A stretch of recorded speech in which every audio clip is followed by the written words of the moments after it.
سمعنا انه في البوم خليجي جديد جاي. ان شاء الله في البوم ثقيل.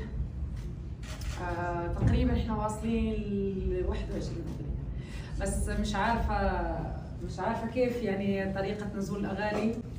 في اغاني لسه بتتمكسج واغاني فيها تركيب صوت فقط بس الموسيقى متسجله.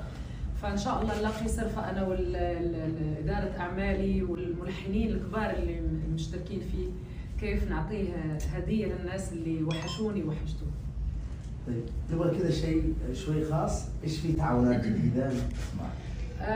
هذه المره في كميه كبيره، يعني في تعاون هبي مع الرائع عزوف، واعاده التجربه مع الرائع والكبير سهم. في شاب سعودي محمد فيصل، شاب موهوب جدا، ومن حظه الحلو وحظي انا كمان انه يكون الاغاني من كلمات الامير سعود بن عبد الله. في الشاعر الكبير وعراب النجاح انا وهو عاملين دوت من سنين، الامير سعود بن محمد.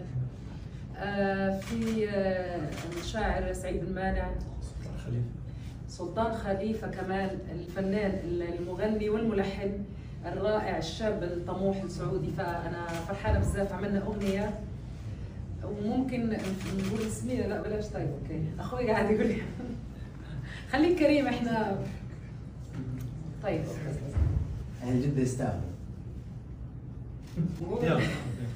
خوفني ليه؟ اغنيه من كلامه واغنيه من كلام شاعر الغامدي.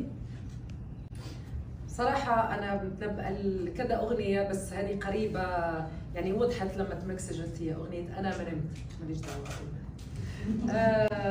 وإيش ثاني؟ طبعا برج الأسد ما يحب التأمر، ما شو أسوي يعني. ومين ثاني؟ يعني كذا عمل صراحة، شعراء كبار وملحنين كبار، موزعين كبار كمان.